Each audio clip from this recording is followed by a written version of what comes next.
Hai teman-teman yang berbahagia, berjumpa kembali dengan saya Dr. Andri, spesialis kedokteran jiwa dari Rumah Sakit Omni Alam Sutra Tangerang.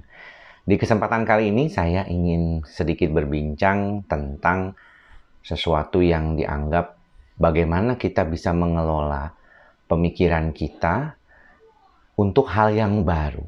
Ya, ini menarik nih teman-teman ya. Karena mungkin banyak di antara kita merasa bahwa mengapa ya saya sulit untuk mengubah pikiran saya menjadi lebih positif, supaya pikiran saya lebih mengarahkan kepada sesuatu hal yang baik, kayak gitu ya. Itu agak susah mungkin buat sebagian teman-teman ya. Dan ini mungkin memang terjadi karena problem yang berkaitan dengan situasi kehidupan kita terkadang memang tidak mudah ya. Tidak mudah dalam artian lingkungannya tuh tidak berubah. Jadi benar-benar teman-teman yang harus belajar untuk mengubah diri dan pikiran teman-teman. Ya, kalau lingkungannya suportif, lingkungannya enak, semuanya stabil, semuanya lancar, mendukung nih ya teman-teman untuk berubah, pastinya usaha teman-teman tidak akan terlalu berat. Jadi artinya kalau misalnya contoh nih, yang paling mudahnya, orang mau datang ke dokter jiwa gitu ya.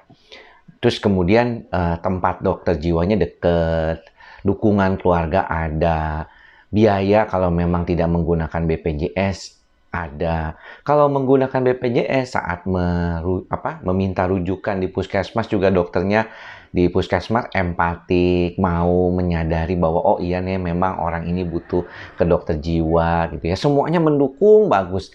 Buat Anda lebih mudah. Tinggal Anda niat apa enggak datang ke dokter jiwa tersebut, mau mengikuti program terapi dan segala macamnya.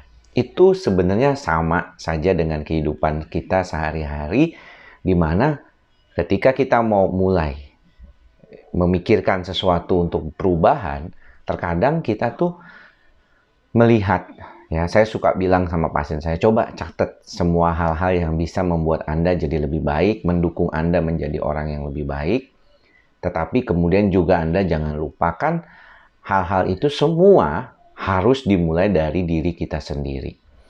Jadi perubahan kehidupan ini memang nggak mudah sebenarnya. Makanya orang suka bilang, aduh kalau misalnya suruh berpikir positif, atau misalnya saat lagi dalam keadaan kecemasan, bagaimana dok caranya? Nah, disinilah sebenarnya peran dokter jiwa itu ada. Ya, saya dan teman-teman dokter jiwa itu memang punya privilege atau keuntungan. Ya, keuntungan dalam artian bahwa kami itu bisa memberikan obat untuk menstabilkan sistem saraf pusat yang sudah terlalu lama mengalami kecemasan. Sehingga ketika otak itu cukup stabil, cemasnya berkurang, Anda bisa berpikir jauh lebih enak, lebih nyaman, lebih baik seperti itu. Dan tentunya problem yang berkaitan dengan situasi kehidupan kita juga menjadi jauh lebih bisa kita tangani di saat otak kita tuh lagi dalam keadaan santai. Coba bayangkan bagaimana Anda suruh berpikir ketika Anda lagi serangan panik. Ya, makanya kemarin saya sempat bikin video yang berkaitan dengan bagaimana atau apa yang dipikirkan saat serangan panik datang. Namun mungkin ada sebagian yang berkomentar, aduh kalau misalnya lagi datang begitu, boro-boro dok, pikiran saya udah kemana-mana. Nah, maka daripada itulah, seperti yang tadi sudah disebutkan di depan, kita tahu bahwa pikiran positif ini tidak mudah, kita tahu bahwa harus ada suatu proses belajar, maka dari sekarang kita coba belajar. Ya, perlu waktu lama. Saya aja misalnya, saya belajar bersantai. Wah, kok belajar bersantai? Santai kan nggak usah belajar dok. Oh, jangan salah loh. Belajar bersantai itu juga perlu. Ya, perlu waktu, perlu cara. Karena apa? Karena kita biasanya tuh selalu merasa terburu-buru. Kita berasa sibuk. Karena kalau kita merasa sibuk, kita merasa kayaknya tuh pride, ada rasa bangga. Wih, orang lain lihat gue sibuk loh. Coba tuh orang gue jarang dianggap punya waktu gitu. Enggak. Jadi ketika saya menolak misalnya suatu undangan IG Live gitu ya, memang belakangan ini saya tidak terlalu banyak menerima lagi gitu undangan-undangan itu karena saya menolak juga sebagiannya. Itu dikarenakan memang saya ingin punya waktu lebih santai gitu. Ya, IG Live itu kan bagaimanapun saya harus menyiapkan bahan, diajak berbicara, udah ngomong seharian 8 jam sama pasien, terus tiba-tiba harus ada persiapan di malam harinya. Jadi benar-benar saya pilih saat saya mau bersantai, saat saya sedang mau beraktivitas. Ini juga perlu buat teman-teman, dan itu sudah kita bahas di video sebelumnya yang tayang kemarin.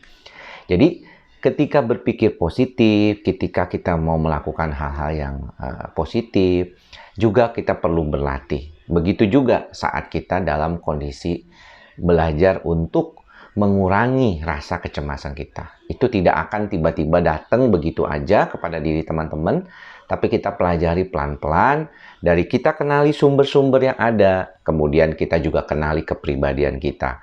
Kalau kepribadian kita yang terlalu perfeksionis, maunya semua serba serba fokus kepada hal-hal yang pencapaian dan selalu inginnya multitasking, kepengen mikir ini, kepikir mikir itu, nggak ada berhentinya pikiran kita, maka akan sulit.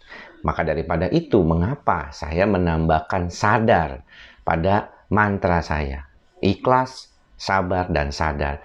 Karena ikhlas menerima, sabar menjalani prosesnya, dan sadar bahwa itu adalah suatu hal yang bisa kita ubah dan menjadi salah satu hal yang penting untuk kedepannya. Oke, demikian apa yang bisa saya sampaikan pada kesempatan kali ini. Semoga semua makhluk berbahagia, semoga teman-teman semua berbahagia. Sampai bertemu lagi di lain kesempatan. Salam ikhlas, sabar, dan sadar. Salam sehat jiwa. Bye-bye.